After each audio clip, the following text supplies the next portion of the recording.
France Info. Joël de René, bonjour. Bonjour. Vous êtes scientifique, docteur ès sciences, prospectiviste, pas facile à prononcer, ancien professeur au MIT à Boston, mais également sportif accompli. On vous doit l'arrivée du surf en France, on va en reparler. Mais là, votre actualité, c'est le fait que vous publiez aux éditions Les Liens qui libèrent. Je cherche à comprendre, c'est le titre et le sous-titre, et celui-ci, Les codes cachés de la nature. Tout d'abord, qu'entendez-vous par code? Parce que le terme est polysémique. Le code, ça veut dire quelque chose qui permet de programmer soit la nature, soit la société. Par exemple, le code civil, le code des impôts, le code pénal, nous programme nous. Oui, mais les codes cachés. Le code génétique, le code caché, c'est plutôt des codes cachés pour le grand public. C'est-à-dire que le grand public connaît pas ces codes, mais nous, les scientifiques, on passe notre temps à chercher et à travailler dessus. Ah, c'est pas les lois physiques. Alors moi, je pensais que vous cherchiez, c'est un ouvrage un peu mystique dans lequel on cherchait des codes planqués par la nature, comme s'il y avait un démiurge ou Dieu sait quoi. Non, mais c'est ça aussi. C'est ça aussi, absolument. Quand je parle de la série de Fibonacci, du nombre d'or, qui programme beaucoup de structures du vivant et de structures minérales, c'est un mystère pour nous tous. Alors, puisque vous en parlez, la suite de Fibonacci, ça a l'air d'être complexe comme ça, c'est des mathématiques, même de l'arithmétique, et en même temps, visuellement, on peut voir dans le livre à quoi ça ressemble. Il y a des photos en couleur magnifiques, la structure en coquillage, la vague d'un surfeur, et ça obéit à cette suite qui a plusieurs siècles.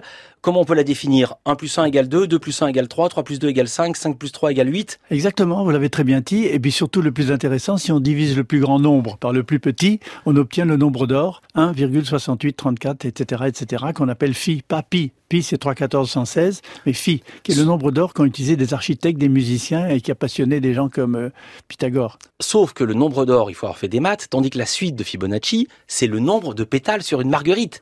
Et on se dit, comment se fait-il que la vie obéisse à une loi inventée par un Italien? Eh ben, c'est ce que je cherche à comprendre. Vous montrez le pelage d'un léopard, les motifs d'un coquillage, et vous écrivez, page 35, que ce sont là des structures évolutives d'une extrême complexité qui peuvent être générées sur un ordinateur à partir de codes tenant en à peine une ligne. Vraiment ? Absolument. C'est comment le simple procure du complexe. Et je dois à Alan Turing, un grand mathématicien anglais qui a déchiffré le code Enigma des nazis, d'avoir inventé les structures de la morphogénèse, qu'on appelle les structures de Turing, c'est-à-dire comment les formes sont générées d'une manière spontanée, les taches du léopard, les rayures du zèbre. Si on vous suit, tout obéit à quelques codes très simples pour expliquer, par exemple, l'expansion des planètes. Ce sont toujours les mêmes lois, le même ordre, des formes très régulières. Comment se fait-il que les anneaux de Saturne soient si bien ordonnés, on dirait que ça a été dessiné sur ordinateur, et que la Terre, qui est aussi un phénomène naturel, a une forme aussi tarabiscotée, aussi biscornue. Pas tarabiscotée, une forme diverse. C'est la diversité qui fait la Terre, c'est la diversité qui fait la nature, c'est la diversité qui fait l'écosystème. Pas la complication. Vous parlez d'un mystère inexplicable mais présent, et pour le faire comprendre, vous faites référence à une tapisserie du Moyen-Âge, la Dame à la licorne. Expliquez. La Dame à la licorne, une personne qui la regarde, cette tapisserie, tout de suite y comprend la couleur, la beauté, ce que l'artiste a voulu dire. Nous, les scientifiques, on est derrière la tapisserie. On regarde des fils rouges qui vont vers cet endroit, des fils dorés en masse qui vont vers cette surface, des fils noirs qui vont là. Et en fonction de la direction et la convergence de ces fils, on essaye de deviner quelle forme ils créent de l'autre côté. C'est ça notre métier. C'est à partir d'indices, trouver la raison. Vous parlez des lois simples, vous parlez de l'avenir, vous parlez de l'intelligence artificielle, et vous écrivez ceci. Fin 2014, le fondateur de Microsoft, Bill Gates, le cofondateur de Tesla, Elon Musk, et l'astrophysicien Stephen Hawking ont déclaré publiquement que l'intelligence artificielle risquait de conduire l'humanité à sa perte. Est-ce que vous partagez cette inquiétude? Pas du tout. J'ai déclaré publiquement qu'ils se trompaient complètement tous les trois. J'ai eu le culot, si vous permettez d'employer ce terme, de contredire Bill Gates, Elon Musk et Stephen Hawking en disant qu'ils étaient malthusiens. Ils pensaient que l'intelligence artificielle avait une croissance exponentielle alors que l'intelligence humaine était linéaire selon l'évolution darwinienne. Et moi je dis que l'intelligence humaine en symbiose avec l'intelligence artificielle, avec les robots et avec l'écosystème numérique qu'on a créé, qu'on appelle encore Internet, allait conduire à ce que j'appelle l'intelligence humaine augmentée. Pas l'intelligence artificielle, mais l'intelligence augmentée. Et j'ai ajouté cette petite phrase qui a fait le tour des réseaux sociaux. J'ai moins peur de l'intelligence artificielle que de la stupidité naturelle. Joël de René avec nous sur France Info, on se retrouve tout à l'heure. France Info.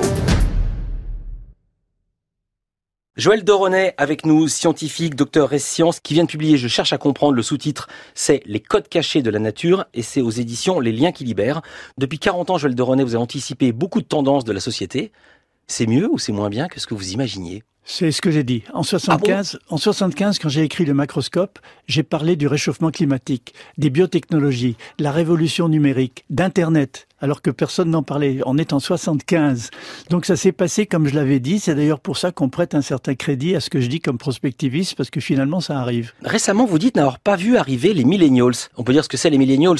Les millennials, c'est la génération de ceux qui avaient entre 5 et 10 ans au tournant de l'an 2000. Et donc qui ont grandi avec Internet. Et vous dites cette génération qui en 10 ou 15 ans a imposé une vision totalement nouvelle de la société, sauf que eux non plus n'ont pas vu qu'une partie de la société était laissée sur le bord de la route, sur le carreau, et a voté Trump. Alors c'est vrai que cette génération-là, on l'écoute pas suffisamment, on lui fait pas confiance, notamment les politiques actuels lui font pas confiance. Et eux, en étant tellement entre eux, enfermés dans leur petit monde aussi, ils n'ont pas vu émerger un certain nombre de grands phénomènes, à part tout ce qui touche au numérique et aux réseaux sociaux, et notamment le phénomène Trump, ils l'ont pas vu, ils sont dans la rue en ce moment en train de protester contre l'élection. Donc presque dans leur bulle. Et vous l'aviez vu, Trump, arriver? Ah, moi, j'avais complètement vu, même les personnes et mes amis qui m'écoutent savent que j'ai prédit dès qu'il a annoncé sa candidature, pour plusieurs raisons. J'ai pensé que comme les médias cherchent les gens provoquants, les personnalités qui ont une force de caractère, comme l'Amérique profonde que j'ai bien connue aux États-Unis, le Middle America, a très peur du monde extérieur, du monde étranger, trop peur que tout le monde est contre l'Amérique.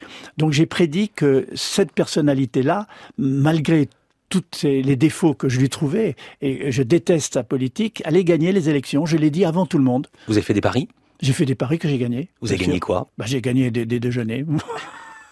Encore un mot d'actualité. Que pensez-vous du méga fichier voulu par le ministre de l'Intérieur Bernard Cazeneuve? Est-ce que c'est un progrès ou est-ce que c'est un danger selon vous? Je trouve que c'est un danger. Je trouve que les méga projets qui gardent toutes les informations sur les gens, ça peut dériver et d'autres peuvent s'en servir. On sait que les hackers sont très forts pour rentrer dans ce genre de dossier. C'est comme les dossiers médicaux ou conserver, comme veut faire Google, tous les gènes de l'humanité pour faire de la médecine prédictive. C'est une idée formidable pour la médecine prédictive, mais c'est un grand danger pour les humains. Alors, j'ai parlé de vos prophéties qui tombaient justes.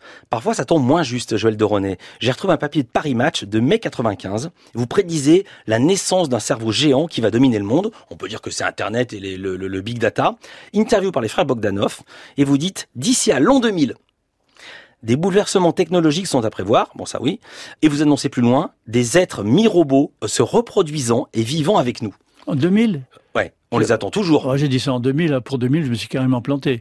Si ça arrive en 2050, c'est pas impossible. Des biorobots sont déjà là, mais à l'état dans les laboratoires, mais pas des êtres humains robotiques. Tout à fait autre chose. Ici, c'est tout et son contraire. Avant cela, on vous doit le développement du surf en France. Comment un type tout seul peut lancer le surf? En étant pris en télévision parce qu'on est le seul. Et quand on est seul et qu'on est étudiant, qu'on a 3 mois de vacances et qu'on est le seul sur les vagues, les photographes et les gens font des films et on dit c'est lui. Mais je suis pas tout seul. Il y en a eu plein d'autres dans le pays qui ont lancé le surf en même temps que moi, dont on a moins parlé. Qu'est-ce que vous pensez de Brice de Nice, ce héros qui aime la beauté et la poésie de la vague, mais qui n'ose jamais monter dessus? Brice de Nice, ça m'a toujours crispé. Pourquoi? Parce que c'est un espèce de fantasme de gens qui voient le surfeur comme ça, et c'est pas du tout la vie qu'on mène et la vie des surfeurs. Et surtout la culture surf, c'est pas ça. Vous êtes également dans votre vie passionné pour la nutrition. Avec votre épouse Stella, racontez l'histoire des 2 pages de conseils d'alimentation que vous aviez punaiser ou aimanté sur votre frigo. Absolument. On avait fait ça tous les deux. On l'avait mis sur notre frigo et on a un copain éditeur, Olivier Orban, pour pas le nommer, un copain responsable de publicité dans une grande boîte, Alain Bernard, et un ami de toujours, Philippe Gérard. Les 3 sont venus dîner à la maison. Ils ont vu ça sur le frigo. Ils ont dit, mais c'est génial, on va envoyer ça à tous nos amis. Donc on en a fait des copies, ils l'ont polycopié, ils l'ont envoyé. Et Olivier Orban, qui lançait sa maison d'édition à l'époque, a dit, moi je te prends. On publie ce bouquin. Et c'est devenu La Malbouffe. Alors, 400 000 ventes? 400 000 ventes. Et j'ai découvert, en préparant cet entretien, que c'est vous qui avez inventé le mot malbouffe. On a inventé le mot malbouffe, c'est sur Wikipédia. Et même José Bové, quand on lui dit « Mais la malbouffe, c'est votre grand vaisseau amiral », il dit « Non, non, c'est Stella et Joël de Ronet qui l'ont inventé ». Joël de Ronet avec nous sur France Info, on se retrouve tout à l'heure. France Info. Joël de Ronet avec nous, ancien professeur et scientifique. On reste scientifique toute sa vie? Absolument. Toute sa vie, et on peut même continuer à l'exploiter en étant consultant, professeur, écrivain, conférencier. Ce que vous êtes. Ce que je fais. Est-il vrai que votre père, ça je sais que c'est vrai, était artiste peintre? Oui, absolument. Votre maman, une Russe, immigrée en 1920 pour fuir les bolcheviks? Absolument. Est-il vrai que chez vous à table, il y avait interdiction de faire du small talk, en français dans le texte, parler des petits sujets, de la pluie et du beau temps? Ah oui, pas interdiction, mais on nous favorisait toujours pour parler des choses qui nous avaient intéressés dans la journée, tout ce qu'on voudrait faire dans les jours qui viennent, et échanger entre nous et débattre. Est-il vrai qu'il y avait, là c'est une interdiction de dire toujours ou de dire jamais? C'était pas une interdiction, c'était une suggestion très forte. Et d'ailleurs, je m'en sers beaucoup dans les crises familiales, dans les crises conjugales, parce que ça arrive aussi. Le mot toujours et le mot jamais ne doivent pas être employés. Ils conduisent toujours à des catastrophes et à des cul-de-sac. On s'enferme avec des mots comme ça. Donc il faut les éviter, il faut être plus souple, surfeur. Il faut surfer la difficulté. Vous êtes le père de la romancière Tatiana de Ronay. Est-il vrai que vous avez une allergie en commun? Ah oui, absolument. On a une espèce de rhume des foins. Quand on ouvre des placards dans la maison de campagne où il y a eu des acariens, on éternue pendant des heures, tous les deux. C'était beaucoup plus pittoresque. Ce que vous avez raconté au Figaro, vous avez dit, ce sont les livres moisis. Ils nous font éternuer. Ah mais oui, parce qu'il y a des acariens qui se mettent dedans. Ah, donc vous êtes allergique aux acariens, mais pas aux vieux livres. Non, c'est les acariens. Est-il vrai que vous allez écrire avec Tatiana un thriller technico-scientifico-politique intitulé Code Nano? Alors c'était le but d'un livre qui s'appelait Code Nano, qu'on nous a pas pris à l'époque, mais on va continuer, et dans deux ou 3 ans, il est programmé entre Tatiana et moi qu'on va écrire un livre tous les deux. Comment ça, on vous l'a pas pris? Avec ce qu'elle vend, avec ce que vous vendez, ils vous ont pas pris un livre? Non, ils ont dit, les Américains, Michael Crichton l'a déjà fait, vous avez copié les Américains. J'ai dit, mais pas du tout, moi je suis en avance au contraire. Attendez, des éditeurs, il y en a plein qui nous écoutent. Ils ont pas compris. Non mais vous avez pas vu tous les éditeurs de Paris? Nous, on a vu les 4 ou 5 principaux. Mince, les autres vous en voulaient pas? Non. Quel âge vous avez? J'ai 79, l'année prochaine, j'aurai fait 80 fois le tour du soleil. Est-il vrai que vous travaillez trop et que vous faites trop de sport? Alors trop non, mais je travaille beaucoup, de manière très dense, mais je m'organise très bien. Et je fais beaucoup de sport. Quand le surf est bon, je fais 3 heures de surf sans arrêt, mais je m'arrête volontairement au bout de 3 heures, parce que je pense que ce serait trop et que je risquerais d'avoir des problèmes si je continuais 5 heures. Mais je peux en faire, j'ai entraîné pour 5 heures de surf. Et vos genoux? Oh, j'ai pas besoin, j'ai pas de problème de genoux, je fais du ski aussi, j'ai une chance folle, j'ai pas de rhumatisme, j'ai pas de problème de genoux, j'ai pas de problème d'épaule, je croise les doigts, mais c'est vrai. Est-il vrai que vous écrivez debout en dictant vos textes à un ordinateur? Authentique, j'ai un micro sans fil qui communique avec mon ordinateur, j'utilise un logiciel qui s'appelle Dragon Dictate, qui me connaît par cœur, qui fait 98% de réalité de ce que j'écris, très peu de fautes, et j'écris en marchant dans mon bureau. Vous savez que j'ai le même? Oui. Le mien, il s'appelle Dragon Dictate, mais il fait plein de fautes. Parce que vous l'avez pas assez entraîné. Oh, dis donc, tous les jours une interview, bien sûr qu'il est entraîné. Est-il vrai, Joël de Ronay, que vous savez déjà ce qu'il y aura écrit sur votre tombe? J'aimerais bien écrire, il a cherché à comprendre, et maintenant il sait. Ah, vous avez changé d'avis? Ah bon, qu'est-ce que c'était? À VSD, vous aviez dit un surfeur de la vie qui a tenté de faire aimer aux hommes leur avenir. Ben ça c'est vrai, j'aime bien, mais je vais pas dire la même chose. Non, mais vous avez qu'une tombe. Oui, mais je l'ai déjà dit ça. Maintenant, si j'avais à faire réécrire quelque chose sur ma tombe future, je dirais ça.